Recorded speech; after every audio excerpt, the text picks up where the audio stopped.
Mara do koe mau pe mesi ngai to ko ngai to fa fini mau kau fa tahen. Ke ako ke rea koe ni karisi. Mau kore toa ke tatara moe po uri me mau ngai ata mai. Ke whamahena mai moe te mau tolu. Ke mau lawa o lau fora i rea na hiki tohi ai.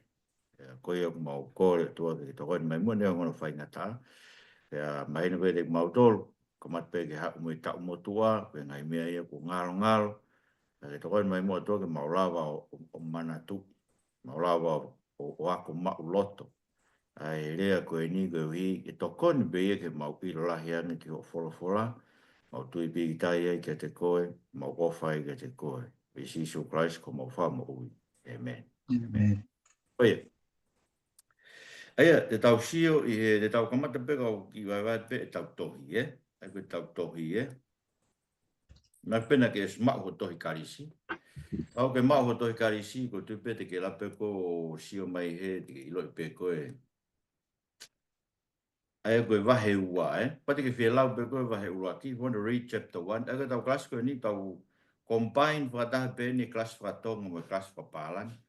Pe hui koe nau koe te tau ngawe aki koe nau whapalan. So the resources, because the resources are in English, so we are combining the Tongan class and the English class just for this hour. So chapter 2. You want to read chapter 1, pati ke whialau chapter 1 ko historia pe o rea whakakarisi. Ma te mo ilo mea i koe karisi koe na hiki tohi aki e Plato me kau inau tolo e kau filosofa. Uia koe classical Greek. So the Greeks of Plato and the philosophers, that's classical Greek. Nāre ma fo i taimi, i waha taimi a koe tau tolu ngeau BC, tolu ngeau ki mua i a kalaisi, e tau tolu ngeau AD. Ego AD fo koe Anno Domini, kona uhinga, in the year of our Lord. Aia ke tau tolu ngeau BC, before Christ, ke tau tolu ngeau in the year of our Lord. Ai ke tau ko lau tau ko tau no fai tai min tau ke tau ngeau wani mai, sorry, wafe wani mai, Anno Domini, in the year of our Lord. Ai ke tau o sisu, ke tā sā mo kāma, ko kuonga mua ia, BC ia, koe tāsa, koe tau i o sisu. Mantu kei mo upe sisu, koe lau e tau me alo i o sisu. E kamata e lau tau kon tau nofu ai. Pea ku kei mo upe sisu. Ai kono tau i, tau wa no wa ni mai o sisu, ai koe tau o sisu. Kei ke, fui waha taimi koe fui tau i e ono ngeau. Pepe ni nea o bia, mana me mi tau e walu ngeau. Koe fui tau i na ngau e aki ai, i he mei katoa o mamani. Ai rea whakakarisi i loa koe koine Greek. Pea hiki tohi ai, e ka apostolo, ai tohi tapu whaka whoo. Aia, koe koine Greek, o kehe ia, o whengawe whamaino, kehe karisi e whaka whoo, koine Greek, is different. Kehe ia me classical Greek, koe na hiki tohi ia e Plato mo Aristotelo mo. Me kau tangata koe na nau hiki tohi, nau Socrates, mo nau tōra nau hiki tohi, nau ngahi mea. Whakaako koe i rea whakarisi. Classical Greek, pe hao ke karisi koe ni koine Greek. O hinga pe koine Greek, koe common Greek i. Pe koe pehe, koe rea ia na ngawe aki mau pe, e ka kai koe toa pe.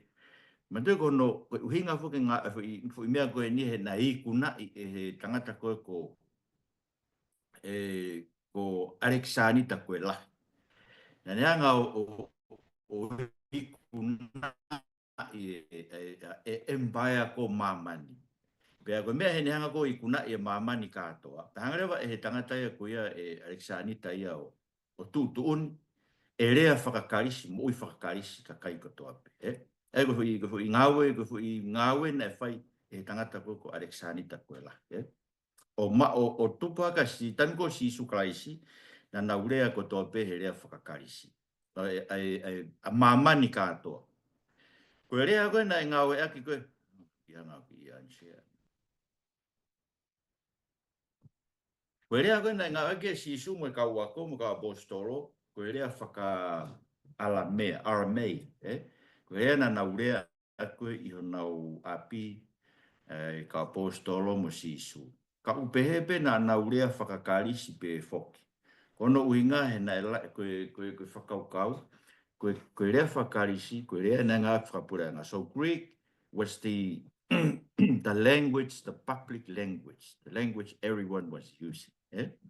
Pea i ene pehe hange ko pailato, mbadi whakoi tam koe ne tua si su he ao pailato, koe hae rea na ngā koe pailato. Ko pailato koe lomai, ko vana ko pailato.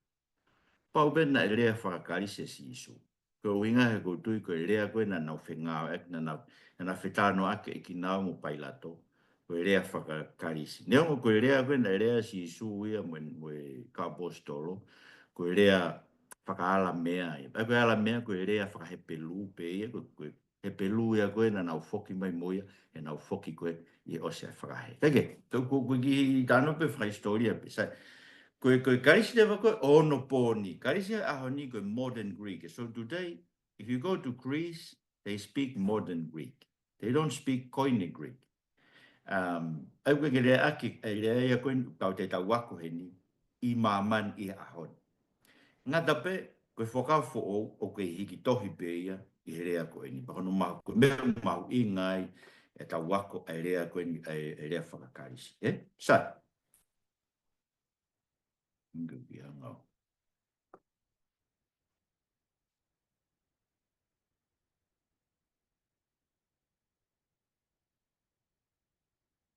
Ka moshe ke te pire, koe alfabet whakakarisi, moshe kato pe ke te pire, Koe foi mea, koe foi te pire e whā koe ko whi mau ke molawa mau lot. So these 4 sections of the table, capital letters, small letters, name, transliteration. Koe foi mea ko whaam ke mo mau loto I he tau I wike fitu ko eni. Ke molawa tohi I mai a capital letters in Greek. So these are the capital letters in Greek. A, B, G, D, E. And these are the small letters. Koe matai tohi lalahi I area koe, ai lalahi koe. Matai tohi lalahi, Matai tohi ki, small letters, these ones, O nau hingoa re wa Aia koe A, koe alpha, B, koe beta, gamma, delta, epsilon, zeta, eta, theta, iota, kappa, lambda, mu, nu, psi, omicron, pi, rho, sigma. Then there is a sigma final. Pate ke sio ki he tawhako Koe angai no kehe. This is the difference of the 2 sigmas. Koe ango kehe o sigma. Koe sigma ko tohi I he kamataanga fo I rea. Koe sigma e koe. Ko ne alu koe sigma whakaosia ke fo I rea hange koe. Tohi I pehe I re vai. Pea tau, upsilon, phi, chi, psi, omega. Sai, koe fo I mata I tohi ka katoa ia e ua wha. 24 letters in the New Testament Greek.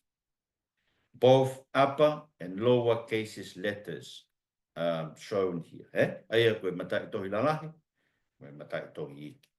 Sai, koe tau kalase aho ni ko whaam ke whenga ke mauloto ange pe e fui. Ni mabe koe. Alpha, beta, gamma, delta, no epsilon. Aia, o alpha, o puakia o hange koe fui a koe I father. A, alpha, a, cat, Ko beta, o puakia hange koe ball, b, Ko gamma, kono hingoa e mata I tohi. O puakia hange koe gift, ke. Ko delta, o puakia hange koe D, dead. Pe ko epsilon, o puak hange ia koe E, set. Aia koe fui mata I tohi e nima koe e karisi. Sai, koe mera mo whaukau ke tai mi pe wang whewheo no tohi. Sai, O whamreo ke wahe wahe at ka motoro ai video koe ai koe ki kas ki whangi video ia koe pasi ai whangi video ia o ku mui pe ki here soni ngai here soni koe ni ke rewa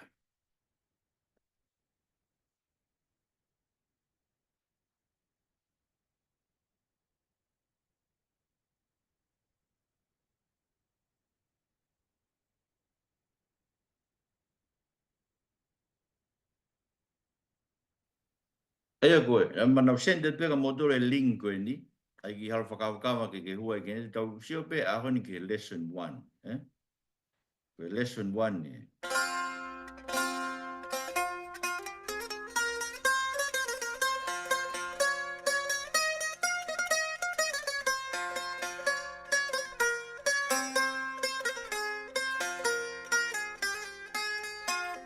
A couple of misconceptions about Biblical Greek. Biblical Greek is not a hard language. It is an easy language. When you start out slow and you learn your alphabet and you have your alphabet down, and then we move on to other things in the language, you will find that if you stick with us, you will get through this and you will be blessed by what you learn.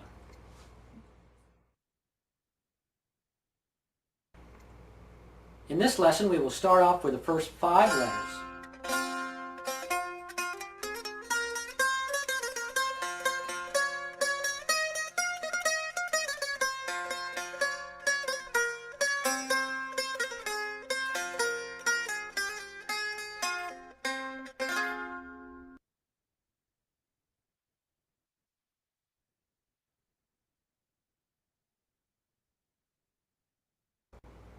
Alpha sounds like ah and ah. Beta sounds like ba. Gamma sounds like ga. Delta sounds like da. Epsilon sounds like e. Από αγάπη πόνεσα και πρέπει να ξεχάσω να μην την έχω.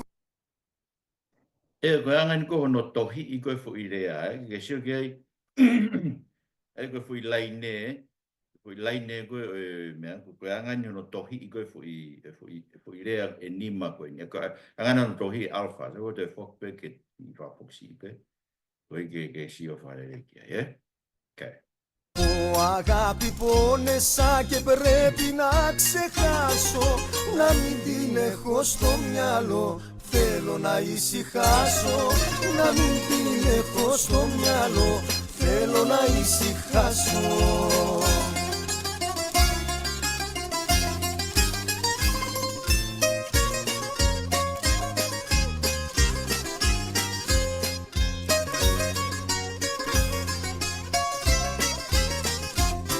Για αυτή την απονή καρδιά που με έκανε και λιώνω, γι' αυτό το πίνω το κράσι για να ξεχνώ τον πόνο.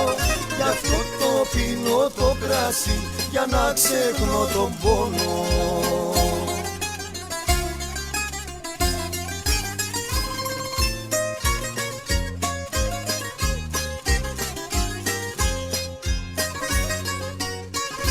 Now that we've covered the first 5 letters in this lesson, I'd like you to go and practice those letters, pronunciation and writing, and then come back for the next lesson. Συνέχεια αυτή μες στο μυαλό μου και βρίσκεται συνέχεια αυτή μες στο μυαλό μου.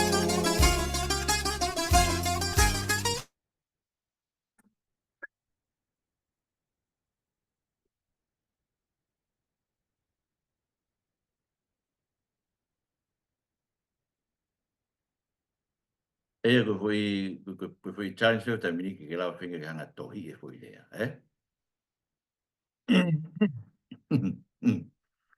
Te te anga whakafoki, ke tau ki foki mā maari e mai, ka ai koe mea ko whi mau, ka pau ke aha o la i pepa hena, hanga tohi ia fu i laine e tolu, Koe hui ke sia, koe sio no tohi e fu i rea i he laine. no tohi koe fu ile fa kalisi so ko winga bano ai ki fu ile ni ma ko ni ke tau no fa a ni ko i fa ngo fu ang be tau ki le ma mari pe ka tau de fok pe tau de sia ki video te wanga whenga ki ma mari ta ofika ka mo fenge mo hanga nga tohi i ki fu ile so fu ile pe ni ma ko alpha beta gamma delta ma epsilon pa ke lava ko pe he pe sai ke taha ngai mea whai ngofua e hui ako i nima koe ni me tatau pe mo hoko koe e alfabet whapālangi. A, alpha, B, beta, C, gamma, D, delta, E, epsilon. Aia, ka pate ke maolot pe koe whakau pe koe tatau e hui alfabet e nima uruaki koe ka the first 5 alphabet in Greek is the same as the first 5 alphabet letters of the alphabet of the English alphabet. Tatau tof pe fo inima ko ke mauloto ke kamata mal ko me ma ko hingoa pe. Alpha, beta, gamma, delta and epsilon. Sai tu ko te foki o te mai ki fo i video ke tau te sio tau te sio ai ke tau hanga ngau ki lu ma mari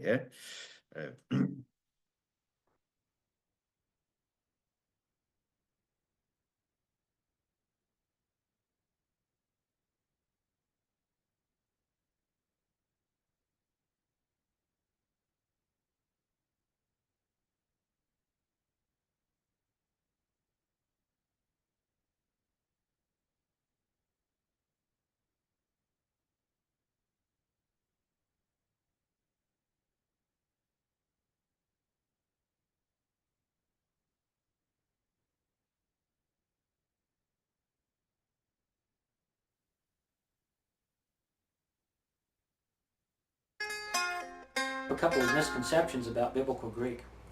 Biblical Greek is not a hard language. It is an easy language. When you start out slow and you learn your alphabet and you have your alphabet down, and then we move on to other things in the language, find that if you stick with us, you will get through this and you will be blessed by what you learn.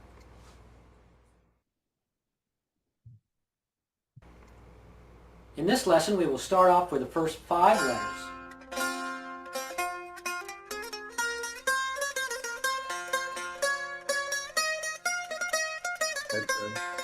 Gamma, delta, epsilon as in egg,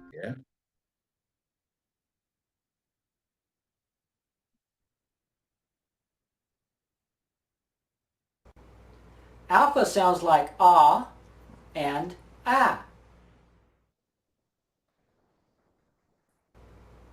Beta sounds like ba. Gamma sounds like ga.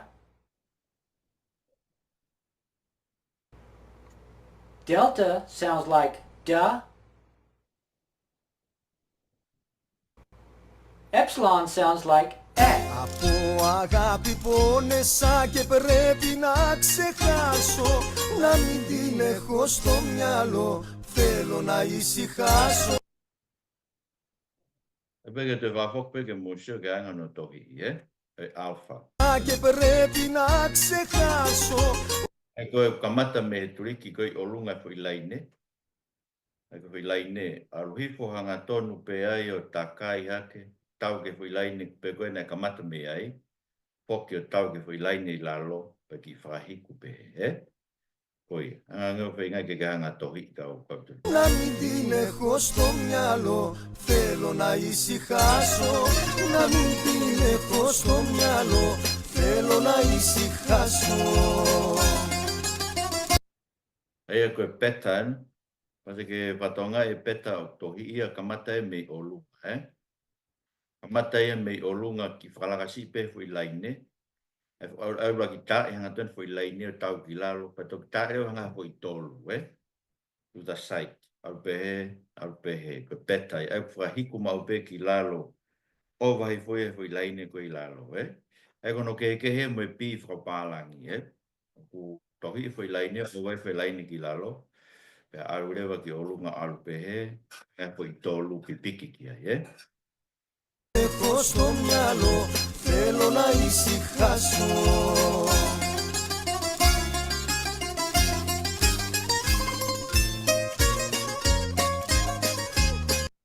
Eia koe kema, seko no tohi e kema, o ka mata ia me he tapaki koe laine koe.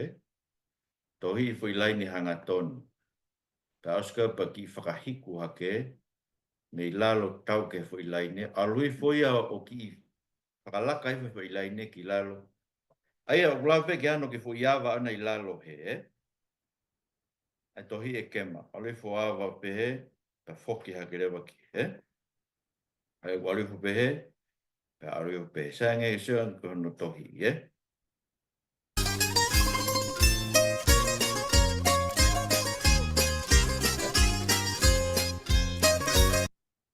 Pe tau te whakpe ke kema wanga tau. Koe. I e ta koe. Ai kula ki tohi e fui laine koe. Ta taha e tau ki lalo. A lui fure e fui laine koe me he tau ki he, Ai hange e koe vi koe whakapālangi, Tau ku i olunga pe e fui laine. So ko fui laine e ia. Kui olunga pe una whetaulak whenau i olunga fui laine. So they need here a little bit about the line, the bottom line,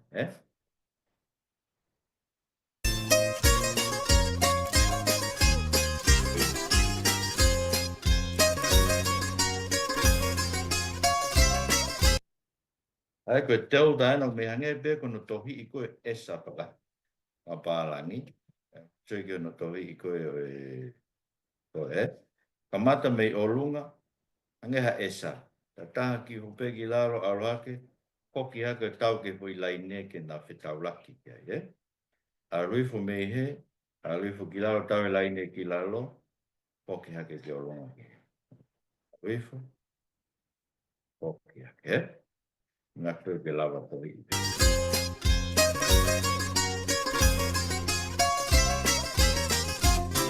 Για αυτή την άπονη καρδιά που με Eko epsilon ia whai ngofua pit pe, se whange pe ha si whapalang tohi pe, mai fwoi stroke i loto maari e pe.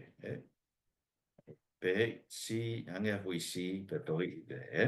Ai whange ko capital I ko whapalangi ko fwoi laine pe ta, so ko laine waina ko olunga koe, tohi pe fwoi laine e ta. κάνε και λιώνω. Γι' αυτό το πίνω το κράσι, για να ξεχνώ τον πόνο. Γι' αυτό Eko ngai fwoi rea koe na, ko ngai fwoi rea whakapalang, hange koe bek, o tohi I aki ai ngai fwoi alfabetiko ni tau wako, Ai koe beta, epsilon and gamma, ma ue fwoi rea koe bek, Mandu koe uhinga ia fwoi rea whakarisi, ka koe tatau kono transliterate, beta koe B, epsilon koe E, gamma koe G, Kono transliter, ai koe men koko whaam koe ke mo lawa o whai, I he os e tau temi koe ni, ke lawa transliterate, ke lawa sio ke fwoi rea whakarisi, koe, pa ke lawa tohi whapalang peke ke lawa puaki ai, το πίνω το κράσι, για να ξεχνώ τον πόνο. Fwoi rea ta, Koe delta, ma te kono tohi e delta alme olunga me he, delta foki fohe, alohake ma e fwoi laine tu uai, Alpha ka mata me olunga me fwoi laine koe loto, tahai fo tau ki lalo, alohake tau ke fwoi laine, foki hi foki whakahiku pe, Koe delta, te tatau pe, Delta foki pe he, alohanga ton pe ki lalo ke fwoi laine lalo tau, foki hake laine loto, hai dia, Aia koe fwoi rea whakakarisi, koe delta, alpha and delta, kono transliterate whapalangi kono tohi e koe he rea whapalangi alphabet whapalangi. Delta koe D, alpha koe A, delta koe D da, Tau pe moe, epsilon. Aina tau sio no tohi I koe fwoi C, pe toki tohi a loto koe, stroke I loto he. Koe gamma, kamata I lalo he, tohi a tau ke fwoi laine, tau ki lalo ki he, foki hake. Sai na tohi ia koe he tau mena tohi mei he. E raki aluhi foe. Raki aluhi foe ki he. Pa toki tohi i mai e o hau ki lawe. Te la peko ai pe. Pa kono whonga taha ko kamata mei he. Tohi i mei he o whoki hifo. Alu hake ki o lunga ki he. Koe ngofua nge pui tohi pe taha he. Alau kamata i he. Alu hifo. Alu hifo ki lalo ki he. Whoki hake ki o lunga ki he. Aia koe epsilon, gamma, and gamma. Epsilon koe E, gamma koe G, gamma koe G. Aia koe no tatau whapalangi e koe E. Tau pe moe, B. Aia koe no tohi koe B na tau sio lak tohi e fui laine. A taha me olunga me he ki la. A whoki ki olunga, hangea fui tolu, taha. Ua ki he. Alpha, kamata mei he. Aluhefo, aluhake, foki he. Whakahiki he. Gamma, kamata mei he. Ai koe nau whai nina tani nai. Aluhefo, aluhake ki he. So, beta, koe B. Alpha, A. Gamma, koe G. Ai koe back, kona tohi whakakarisi fo idea koia.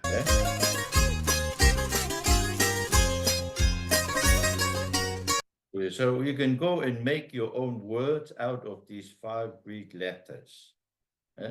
Ang pe ko fatua nge hao ngai fo idea pe a hao. Koe ke ako mauloto ai.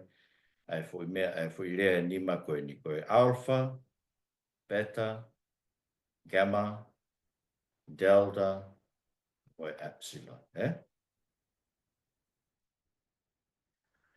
Na lawa tohi. I variari mange lai.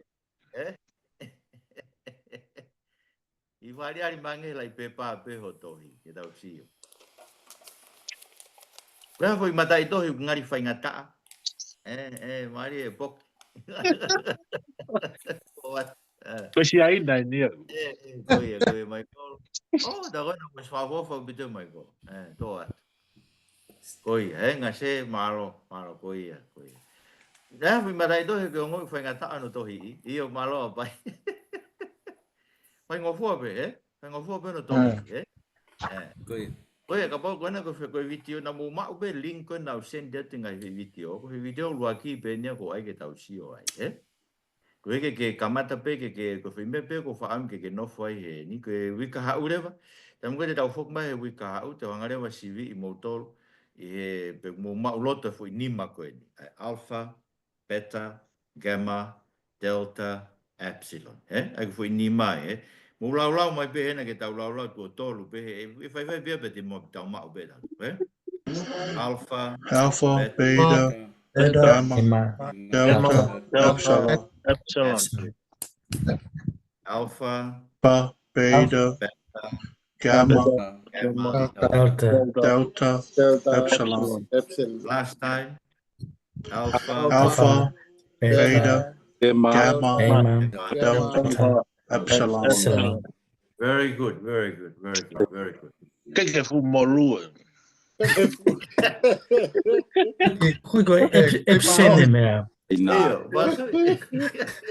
Mas koe rea ia koe ki lau hataha to rea ke a.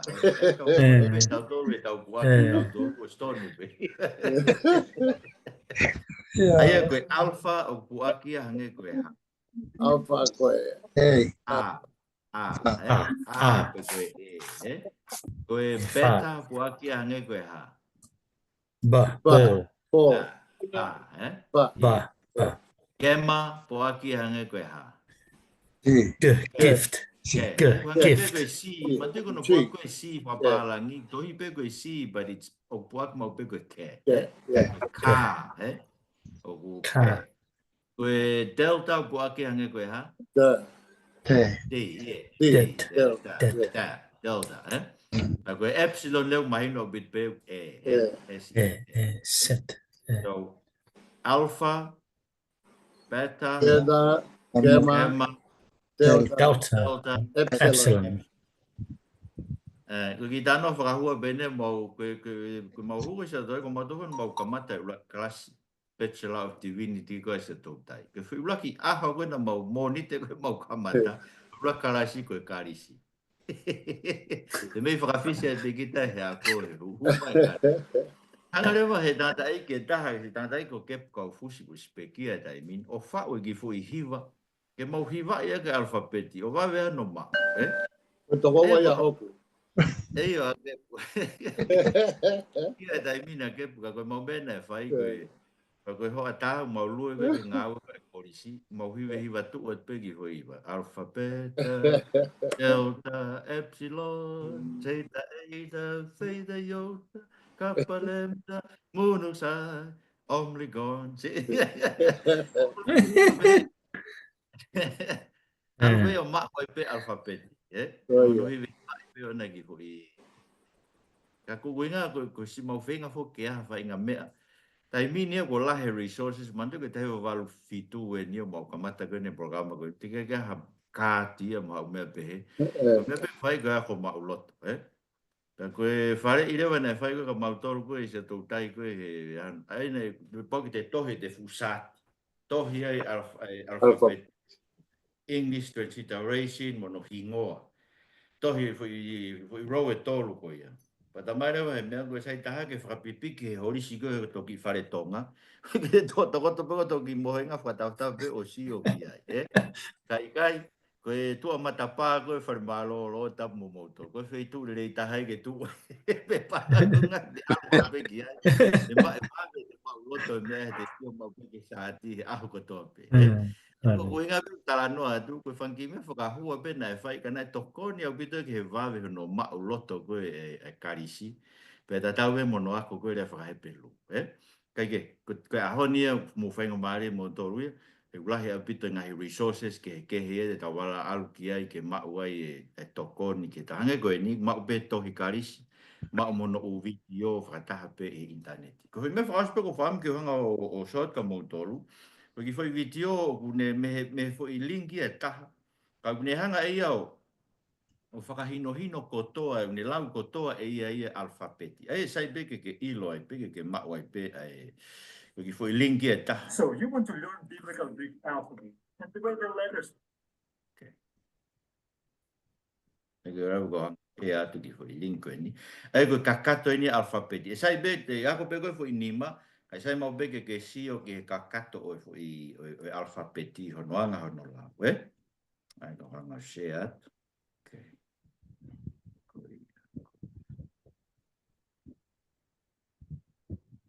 Okay.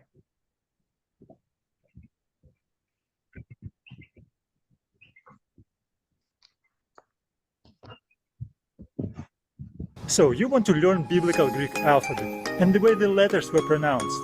You are watching the right video because this is exactly what we're going to do.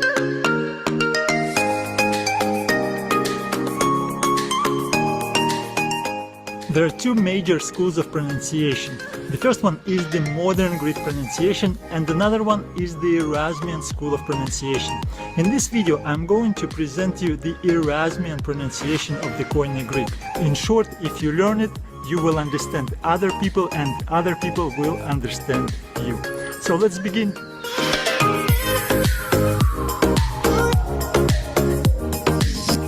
And the first letter of the Greek alphabet is the letter alpha. It gives us a sound A, as in the word father. The second letter in the Greek alphabet is beta. It gives us a sound B, as in the word bet. The third letter in the Greek alphabet is gamma, and gamma gives us a hard sound G, as in the word get or God. It doesn't give us a soft sound G, as in the word gem. There is a little nuance we need to learn about gammas. When two gammas stand together, it is unnatural and difficult for us to pronounce them as GG. GG. Greeks came with a solution to pronounce the first gamma as N. For example, in this word we have two gammas standing together. It is incorrect for us to pronounce it as aggelos.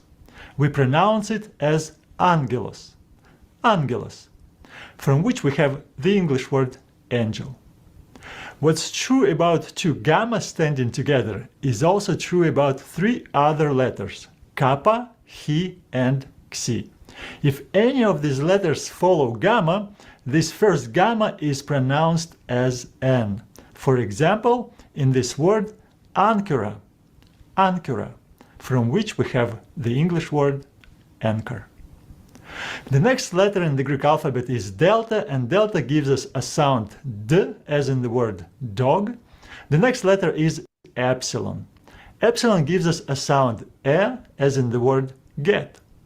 The next letter is zeta. It gives us a sound z, as in the word zero. The next letter is eta. It gives us a long sound e. It is the same sound as of the letter epsilon, e, but it is a little bit longer, as in the word obey. The next letter is theta, and it gives us a sound t, as in the word top.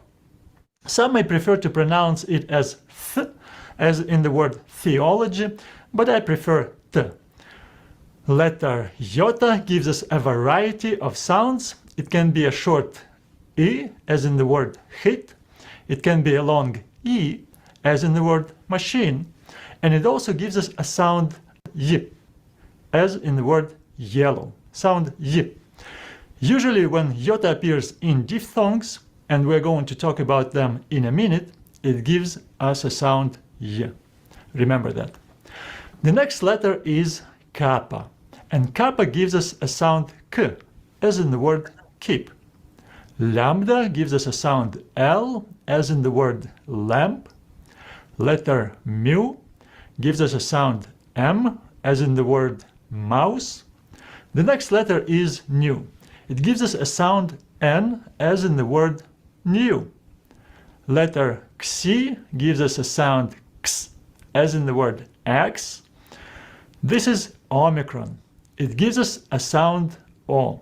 It doesn't give us a sound o, as we like to pronounce it in English. No. It gives us a sound o, as in the word top. The next letter is p, and it gives us a sound p, as in the word put. The next letter can be a little bit confusing, as it looks exactly as the English letter p, but it is the letter ro, and it gives us a sound r, as in the word rod. So remember, it is not p, it is the letter ro. The next letter is sigma, and it gives us a sound s, as in the word sit. A little nuance about sigma. If sigma is the last letter in the word, it is called stigma, and it is written a little bit different, but it still gives the sound s. A good example of this is the word seismos. The next letter is tau, and it gives us a sound t, as in the word talk. It gives us the same sound as the letter theta, sound t. Some follow the modern Greek and distinguish the pronunciation of theta and tau, but many scholars give them the same sound, the sound t. I support this view, and throughout this course I'll give both letters one sound, t. The next letter is upsilon. It gives us two sounds. It can be u, as in the word university. It also can be u, as in the word book. Next letter is phi. It gives us a sound f, as in the word phone. Letter he gives us a sound h, as in the word happy or here. The next letter is psi. It gives us a sound ps, as in the word lips. And the last letter in the Greek alphabet is omega. It gives us a long sound o, as in the word note.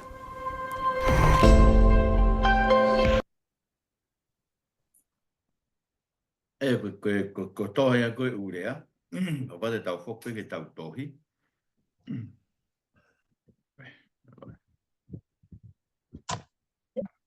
This video which you just ke tau whope ke tau tohi, ke tau sio whaaspe ki ai koe ke awe bea, e koe tau tohi, koe, aia ka pate ke ngawe pe week e koe ni, for this week, I'd expect you to learn the capital letters. So alpha, capital beta, capital gamma. So na tohi e capital gamma pange pea, pe tohi I koe alu ki olunga, alu ki tawhaki, Delta, hui triangle pea. Epsilon, mahina bit pea is like hange pea koe big epsilon, big E, Aya, learn the capital letters. Ako ngahi matai tohi lalahi, ang ano tohi ngahi matai tohi lalahi. Ako mono ang ano tohi small letters. Ako mo nau hingoa. Tohi o nau hingoa. Alpha, beta, gamma, delta, epsilon. Pea mo anga hono transliterate now. Ako transliteration kono tatau ia herea whakapitania. Koe alpha e, kono tatau ia whakapitania koe A. Beta, B, gamma, koe G, delta, koe D, epsilon, koe I. Takapau ke whi hoko tai be koe, so koe no hanga whaka ilongai. Ka pate ke ako mauloto pe koe, ngahiri ako tatau wai rea whapalani, alphabet whapalani, ma alphabet whakarisi koe. A, B, C, D, E, Kapau suka koe me veu ke zeta, eta, theta. Pea aure vai a whoki le vai tatau pea he. I, K, L, M, N. Humare vai zai ai, porque Z, ai humai go ki make heis. Pa whoki pea ke hoko koe alfabet whaparani. O, B, R, koe suke tohi e R, koe mena tau nes, e ni mani nai. Kono koe capital R e whange koe capital P whaparani. Ka koe R, puake koe ro, e refu akarisi. Sigma mo sigma final, ongo taitohi e ua koe. Pea koe O, B, R, S, T, U, pato ke rewa phi, hi, si, omega, Ngai fwe, ai koe suke, ai koe uhinga, te ke lau peko tohi e alfabet whapalangi, pa ke tohi whatatau e ka ke manatu I peko ngai fwe mea ke zeta, eta, theta, zi, phi, chi, si, omega, Ngai fwe rea ia ko kehe koe, ai koe nohanga pe au ia o highlight ia tu he, koe ngai rea e tatau e alfabet whapalangi, alfabet whakarisi hoko. The sequence of the English alphabet is the same with the Greek alphabet in these letters. So to help you with memorization, the memorizing of the Greek alphabet. O te hanga peo lau whakaosia the Greek alphabet, pa tau koke atu rewa ke mea, ke tau sio peo kawhi. Koe alpha, beta, gamma, delta, epsilon, zeta, eta, theta, iota, kappa, lambda, mu, nu, xi, omicron, pi, rho, sigma, sigma final, tau, epsilon, phi, chi, si, omega, Ni ka kato e mea ka koe hui nima pe koe o tau tokanga ki ai I he tau lere koe ne I he mea, I he weekendi. Ai te tau hau koe ka hau at lewe te whaere tau ki toki quispe, Toki quispe I hanga no tohi ngai hui rea. Atma ngai hui rea, tohi ia ki ngai hui rea tolu koe ni. Ke hanga ngeo tohi I mai whakapahalangi ono tohi, Kia whiui? Semua foi nima, ngai tau lau foi nima pe koe ni rau whaasem. Amata, Alpha, beta, gamma, delta, Delta, epsilon. epsilon. Pave au pito mo mea mo tolu, tonu ke tau ke tau ka tau le tu video mo fulu ke tau. Oi, Alpha, no, beta, epsilon. Oki kamata mamari e pe. Ka sai o ata pe ka pate ke lele to mu a koe he koe video na mo tohi ko sa pe ka koe pe mo fanki exercise he tohi. Pate ke fial ke o koe patau ki. Koe ma ko chapter ko to ape o kuiai pegi exercise ia I mui ai, pronunciation, mo ngai mea koto pe. Sai pe koto hiena kui hena pe, te tau toki, te tau mahalo koe tau wako koe ne foi wike fitu koe ni, me kapai lava pe foi chapter 2. Me ko ia pe. Te tau mau pe foi chapter 2. Ai ka pate ke lau pe chapter 2. Koe mea kau tuke ka pate ke hoko koe chapter 3 u iai ngai foi wo kep ia me ngai mea pe a ka wito pe ke ka wat ke. Ko pe ko ngai te fito I ai ko whakaamua koe ke whainuni pe ka motole ngai te fito I mea ko ke whemau ke ilo ke lava o lau e toi tau whakarisi. Ko ike ke tokanga pe koe vlahi pe ngai resources ia hange koe Bible Hub mo e mea pe he. Ko stu pe e Greek mo English interlinear. Mau pe mea koe interlinear Bible mau kato pe. Ko pe ke ilo fu ia whakarisi.